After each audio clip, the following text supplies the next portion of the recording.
Olá, seja bem-vindo ao Repórter Justiça. No programa de hoje vamos falar sobre turismo rodoviário, que não é uma novidade no Brasil, mas vem crescendo de forma acelerada.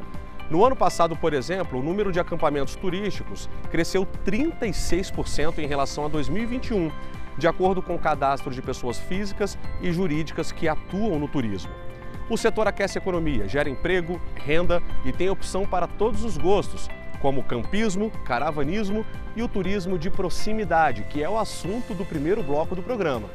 Vamos embora!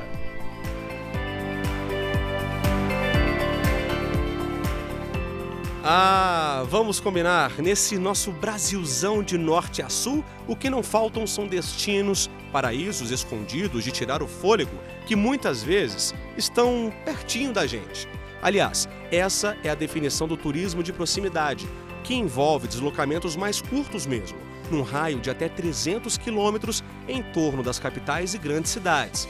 E ainda é uma opção que pode não pesar tanto no bolso. O fato de ser um turismo de proximidade significa que o modal de transporte a ser utilizado tem um custo menos elevado e facilita, portanto,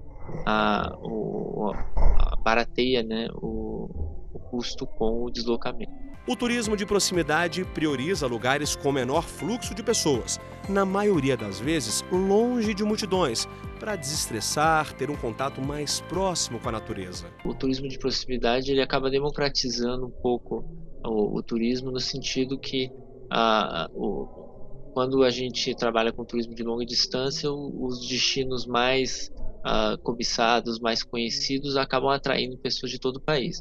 No turismo de proximidade, aqueles municípios, aqueles locais que não são tão conhecidos e não têm tanta força no turismo a nível nacional ou internacional, acabam tendo uma chance de atrair aqueles turistas que estão ali nas proximidades. O fortalecimento do turismo rodoviário foi impulsionado pela inflação e alto preço das passagens aéreas. E por causa disso, essa modalidade de turismo cresceu na pandemia. A pandemia houve um grande incremento desse tipo de turismo e hoje representa praticamente 60% de todas a modalidade, dados do IBGE.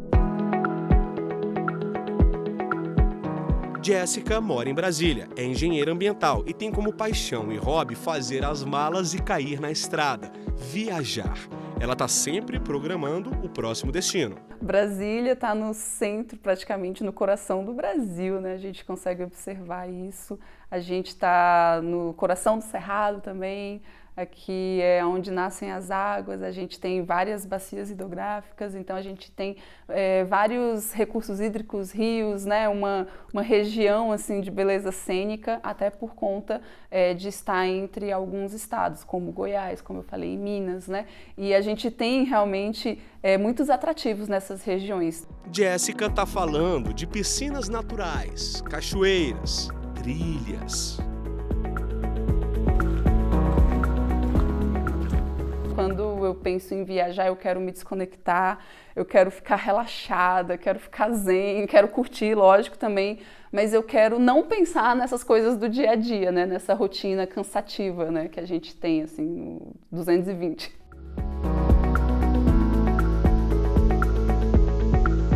Você pode viajar mesmo não saindo de casa, assim. Você lendo, você consegue viajar. Né? E isso sempre me marcou muito. Então, eu acho que se você lê um livro, por exemplo, e você explora toda aquela história, é isso que acaba tendo significado para você. Você aprende muito com aquilo. E se você viaja saindo também, você acaba explorando outras alternativas, outras possibilidades para a vida. A Adriana também mora em Brasília e para ela não interessa o destino, nem a companhia. O importante é viajar. Eu gosto muito de fazer trilhas, então esse tipo de turismo sempre me atrai muito. Já fiz aqui no Brasil, também já fiz em outros países, né, como a Patagônia, foi um dos lugares mais lindos que eu conheci. E foi através, né, de trilha, foi quando eu fiz um trekking lá de 5 dias, né, acampando, então foi sensacional. Fiz também no Peru um de 9 dias, então são tipos de turismo que me atraem muito. Se conectar com a natureza, ficar perto do verde, ter um momento de reflexão, desacelerar. O turismo de proximidade tem lá suas vantagens. Eu acho que o turismo de proximidade ele acaba sendo importante aí para muitos públicos, né? Tanto para o turista em si, enquanto viaja, porque ele tem a oportunidade de conhecer um local próximo à sua cidade, né? Às vezes fora do período de férias, ali tirando o final de semana, ou emendando um feriado, ali tirando um tempo para descansar. Você não precisa, né, despender de muito tempo ali para você conhecer um local, às vezes também a questão financeira. Então é bom para o turismo e também para o turismo local, né, para a economia local da cidade onde você está viajando. Eu acho que a gente acaba contribuindo para o fomento dessa economia. No Brasil, a Lei 11.771 de 2008 dispõe sobre a Política Nacional de Turismo, que define as atribuições do governo federal no planejamento, desenvolvimento e estímulo ao setor turístico. Essa legislação, ela veio estabelecer justamente as políticas para o desenvolvimento do turismo, aquilo que compete ao governo federal. E o que compete aos estados e municípios, na verdade, está estabelecido na própria Constituição Federal, que os estados e os municípios, eles têm o dever de, tanto a União, Distrito Federal, estados, municípios, têm o dever de promover e incentivar o desenvolvimento do turismo. O turismo de proximidade é uma tendência. Aliás, para Cláudia, para o Daniel e os filhos gêmeos, uma realidade. Eles moram em São Paulo e rodam o Brasil de carro. Cada viagem, uma nova experiência. Viagem, para mim, faz parte de quem eu sou, desde que eu me entendo por gente, porque eu tenho uma ligação muito afetiva já de família e memórias de infância. Meu pai já colocava a gente no carro, né, meus pais, junto com meu irmão, e a gente fazia viagens, às vezes sem saber para onde a gente estava indo, porque a gente tinha, de repente, um destino de ir para casa de algum parente no Paraná, e aí a gente ia passando por outras cidadezinhas e descobrindo o que elas tinham. Então eu lembro que era muito divertido. Meus pais também me levavam bastante para viajar. E agora com filhos, uma das coisas que a gente mais gosta de fazer. Chega fim de semana, a gente já fica se perguntando, ei, onde que vamos, o que vamos fazer? Então acho que sempre foi. Não consigo dizer quando nasceu a paixão para viajar. Cláudia herdou da família o gosto por viagens e desde que os filhos, de 9 anos, nasceram, começou uma maratona por novos destinos. Desde 1 ano e pouquinho que eles já fazem trilhas, enfim, já vão para a natureza, vão explorar o mundo junto com a gente. Eu acho que isso ajuda na educação das crianças, aumenta o repertório de toda a família. As crianças, por sua vez, nos ajudam muito a ver o mundo com outra perspectiva, nos trazem outros olhares, então é uma experiência que eu acho que agrega, une a família e agrega valores para todo mundo. Nós não buscamos destinos apenas para crianças. O próprio percurso também é uma experiência interessante, porque no carro nós temos a oportunidade de ir conversando com as crianças, trocando ideia em família. Nós somos uma família que a gente não deixa as crianças usarem muito de tecnologia. Então no carro nós vamos conversando, escutando música, falando sobre os próximos destinos ou o que a gente fez numa viagem ou na outra viagem. Então é uma oportunidade também que a família tem para conversar e se conhecer melhor. Nas viagens de proximidade, a família prefere não fazer aquele planejamento que uma viagem mais longa exige. Nas viagens de proximidade, a gente se permite deixar com que o destino apareça e nos surja e nos mostre o que a gente tem por desvendar. Então, desde cidades do interior que nem tem atração turística, né, conhecida, onde a gente descobre um parque, uma praça, o estilo de vida, é a sorveteria da esquina, é uma trilha gostosa, é um parquinho infantil onde as crianças interagem com outras crianças.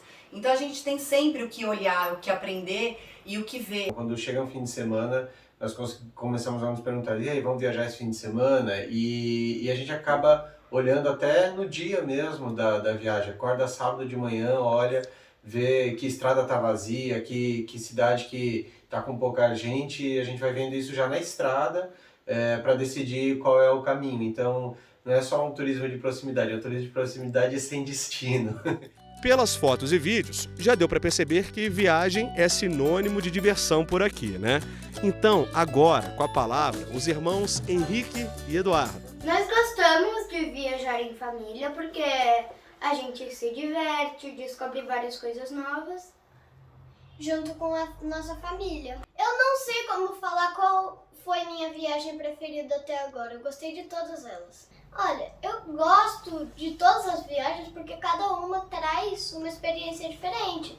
Tem umas que eu brinco mais, tem uma que eu vou ao museu, tem outras que eu brinco na natureza. Acampamento ao ar livre. No próximo bloco, a repórter Luciane Chaves fala sobre o campismo. A gente volta já.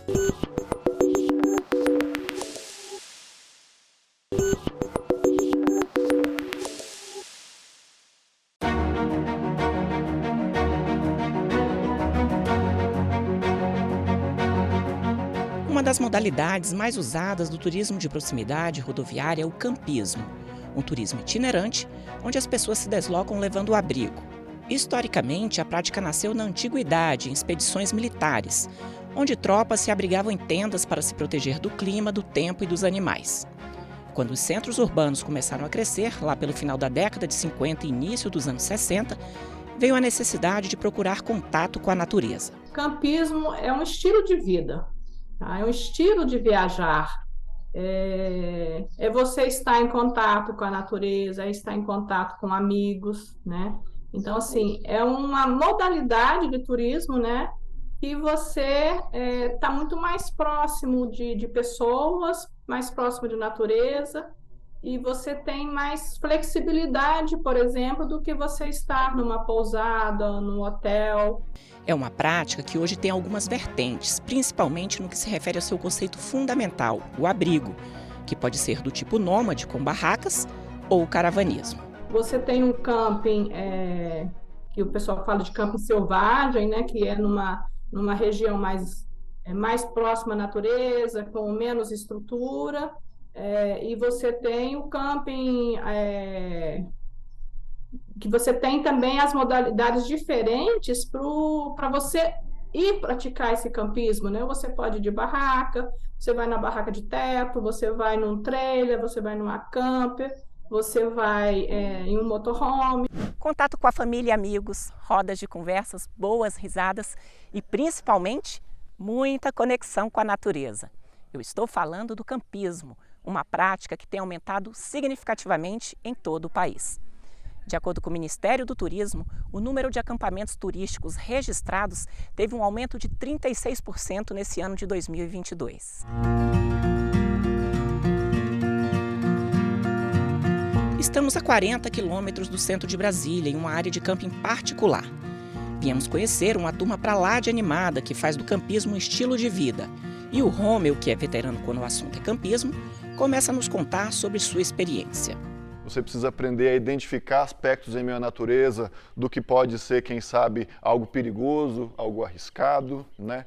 Você precisa desenvolver habilidades para se preparar para as intempéries, por exemplo, se vier uma chuva, se der um desmoronamento, como é que eu monto melhor minha barraca aqui para ela poder resistir a alguma intempérie da natureza, algum animal que possa querer invadir. E essas pequenas habilidades ajudam também a desenvolver aspectos relacionados à disciplina, né? Em que você precisa realmente respeitar um ao outro ali, especialmente quem está na liderança, né? E isso faz toda a diferença na formação como uma criança, como um adolescente, como um jovem. O grupo de desbravadores existe oficialmente desde 1950 e está presente em mais de 160 países, com 90 mil sedes. Nele, crianças com idade de 10 a 15 anos reúnem-se para aprender talentos, habilidades, percepções e gosto pela natureza. E o campismo é uma das atividades mais adoradas por essas crianças e adolescentes. Hoje, na América do Sul, existe mais de 500 mil de desbravadores. Aqui no Distrito Federal e em torno, nós somos já quase 7 mil membros desses clubes, que estão em vários lugares, em várias cidades, vários bairros, realizando essas diversas atividades que envolvem o físico, o mental e o espiritual. A Eclaine também faz parte do clube desde muito pequena. Ela fez questão de falar sobre a importância de praticar o campismo. Eu entrei nos aventureiros com 6 anos de idade, né?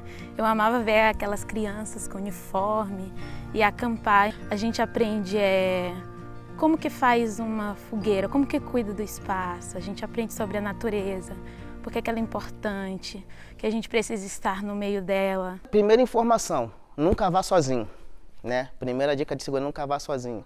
E sempre compartilhe a localização de onde você vai com uma pessoa que não esteja dentro daquele grupo que está indo acampar. O que não pode faltar na bagagem é a sua barraca, dependendo da estrutura do camping, né? Ou uma rede, né? Roupas para você poder trocar, seu material de higiene, seu kit de primeiros socorros e sua alimentação, de acordo com quantos dias você vai ficar acampado. O seu Oswaldo é fundador de um dos maiores campings do Brasil, com estrutura e capacidade de receber adeptos do campismo em todas as modalidades. No camping tem todos os serviços de banheiros, de bar, restaurante e um ciclo de amizade. É a coisa que mais se faz em camping, é o ciclo de amizades. Vamos falar agora sobre o campismo de aventura. Conheça a história de 2 campistas, a Margarete e a Marilda. Elas viajaram por meses em sua Joaninha. Um pequeno carro vermelho, uma barraca automotiva em cima, 5 peças de roupa para cada, um pouco de alimento e muita disponibilidade. A gente resolveu sair 1 ano, ficar na estrada 1 ano viajando. Compramos uma barraca automotiva, colocamos em cima do mob e programamos para ir em julho. A Joaninha tinha assim, cada estado que a gente cruzava, a gente punha a bandeirinha na traseira, né, para mostrar por onde a gente passou. E tinha assim, Joaninha na estrada, um cartaz, um adesivo, né? Por conta da pandemia da Covid-19, a viagem teve de ser encurtada, mas nada que diminuísse o valor dessa experiência. Foram 6 meses, foram 10.000 quilômetros rodados. Foi a melhor fase da minha vida. Foi a melhor coisa que eu fiz na estrada, eu recomendo a todo mundo. Você não tem, é o que eu digo, a felicidade é feita de simplicidade. Em vista do crescimento do turismo, o Brasil ainda é carente de estruturas de apoio em rodovias, especialmente em trechos turísticos. Recentemente nós fomos para o Paraná, né? Tinha locais da estrada que não tinha nenhum apoio, né? Muitos quilômetros, né? Só de estrada mesmo, sem nada por perto. Recentemente, o Ministério do Turismo realizou um levantamento para tirar projetos como este do papel. A ideia é implementar bases de apoio ao viajante que pratica o turismo rodoviário, possibilitando conforto e segurança.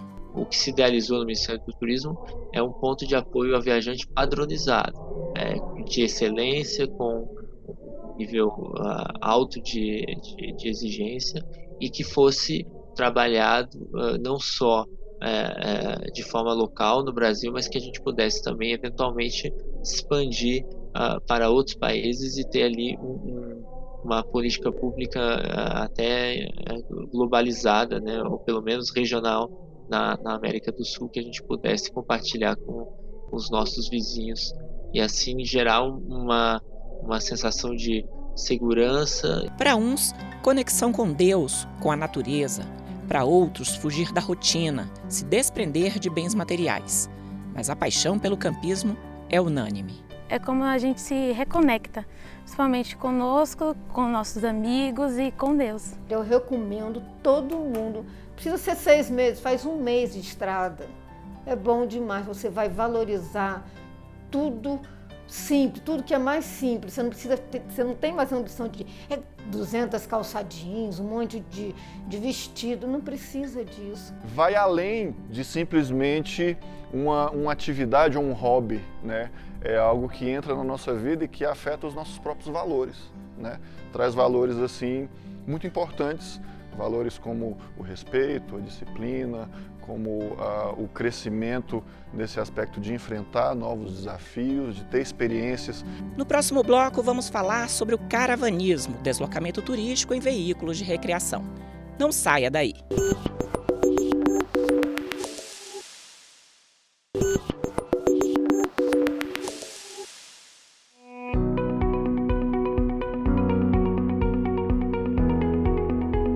Outra tendência do turismo rodoviário é o caravanismo, um segmento que vem crescendo no Brasil e consiste no deslocamento turístico em trailers e motorhomes como esse aqui, que comportam até 4 pessoas. Nós vamos saber como é que é uma viagem sobre 4 rodas e eu te convido a fazer parte dessa aventura comigo.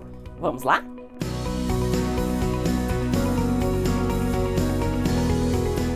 De acordo com o levantamento do Ministério do Turismo, a região sul reúne o maior número de cidades fabricantes de veículos recreativos do país. São 33 municípios. O caravanismo é quando você está indo levando, digamos, a sua casa, né? Seja ou motorhome, ou um trailer, ou um camper, né? Então, você está com a casa acoplada ao veículo. No Brasil, e o próprio Ministério do Turismo, ele conceitua caravanismo como as viagens que são feitas em motorhome, em trailers ou em veículos adaptados para isso, né? Mas o termo é muito antigo. O termo se refere às antigas caravanas que eram feitas com animais ou com burros, cavalos, camelos na Ásia e na África para levar passageiros e carga. A alta no setor tem feito o mercado se movimentar. Em Brasília, por exemplo, uma grande feira reuniu recentemente mais de 70 expositores do Brasil inteiro. Houve realmente um aumento, né, na procura por esse estilo de vida, né? As pessoas se sentiram talvez mais seguras em estar com a sua própria casa ou no seu próprio ambiente de campismo para poder viajar nesse período que a gente teve de pandemia. E quem passou por lá foi o Rick e a Meg. Ele veterinário e ela jornalista, que hoje dividem suas profissões com este mercado do caravanismo. Eles fundaram a primeira locadora de motorhome do Centro-Oeste. É uma atividade que está crescendo, né, despertando novas fábricas, né, novos negócios para alugar também, enfim. E as pessoas estão tendo as primeiras oportunidades de contato com isso no Brasil. Nós estamos desbravando ainda o mercado e ajudando a estrutura a se formar, todo mundo aprendendo junto, né? Para eles, a experiência é muito mais que um ofício, é realizar sonhos. Tem sido muito gratificante, principalmente pelos relatos das pessoas, esse contato com as pessoas, com as famílias, a vibração, a reação das crianças quando chegam e conhecem os motorhomes, ou o Tiger e a Loba, ou quando voltam das viagens exaustas, né? Isso não tem preço, assim, isso vai para além de um simples negócio. E assim como o Rick e a Meg, muitos casais se aventuram pelo caravanismo. O Darlan e a Camila são nômades. Eles moram em uma Kombi ano 1994 há mais de um ano. O veículo tem cama de casal, sala com mesa, fogão com forno, um banheiro químico, chuveiro com banho quente, sistema de energia autossustentável e toda uma estrutura de conforto. E o nosso maior desafio na estrada, sem dúvidas, é a nossa renda, né? Que nós fazemos canecas personalizadas na hora, fazemos a nossa Kombi, nós temos um sistema totalmente off-grid que com a nossa placa solar consegue tocar a nossa máquina para fazer as canecas. As canecas são a renda principal do casal, mas existe uma outra função que eles começaram a praticar, gerar conteúdo para as redes sociais do projeto, que teve início com as viagens. Fala galera, tudo bem? Seja bem-vindo a mais um vídeo, eu sou o Darlan. E eu sou a Camila, moramos 1 ano e 1 mês na estrada, não temos mais residência fixa e essa Kombi é a nossa casa. E se você não é inscrito no nosso canal, se inscreva para acompanhar essa aventura desbravando o Brasil numa Kombi Home. Sobre os projetos para o futuro, o Darlan é enfático. A gente tem um objetivo grande que é conhecer todos os estados do Brasil e depois disso vamos ver o que Deus vai nos mostrar para nós, o que a gente vai fazer. Vamos conhecer outra família de São Paulo, um casal de agricultores e seus 2 filhos. Eles são adeptos do campismo desde que se casaram há 7 anos e há 1 ano compraram um trailer. Tem banheiro, tem ar-condicionado, tem micro-ondas, geladeira, enfim, tudo que tem dentro de uma casa tem aqui dentro do trailer. É muito mais que um estilo de vida, com planos para um futuro bem distante. A gente pretende conhecer esse Brasilzão, tem muita coisa para a gente conhecer ainda aqui no nosso país. E depois que as crianças estiverem já formadas, quem sabe lá cada um com a sua independência já, né? Cada um independente, né? A gente está saindo fora do país para conhecer o restante desse mundo. E para quem ainda não experimentou o caravanismo, fica a dica de quem entende do assunto. Depois que você viaja a primeira vez, não tem, assim, sabe? É um outro estilo de viagem, é confortável, você tem uma liberdade que você não tem em outra modalidade, então você acaba, é um bom vício, digamos assim. Eu encorajo a experimentar esse tipo de vivência. É diferente.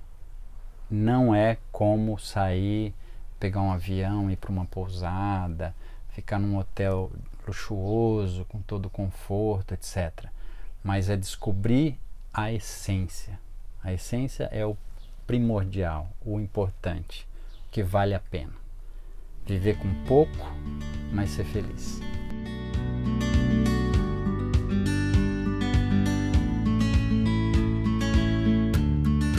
E assim a gente termina o Repórter Justiça desta semana. E você, já segue nosso perfil no Instagram? É o TV Justiça Oficial. No YouTube o canal é o mesmo. Se quiser entrar em contato com a nossa produção, o e-mail é o repórterjustiça@stf.jus.br. Até a próxima!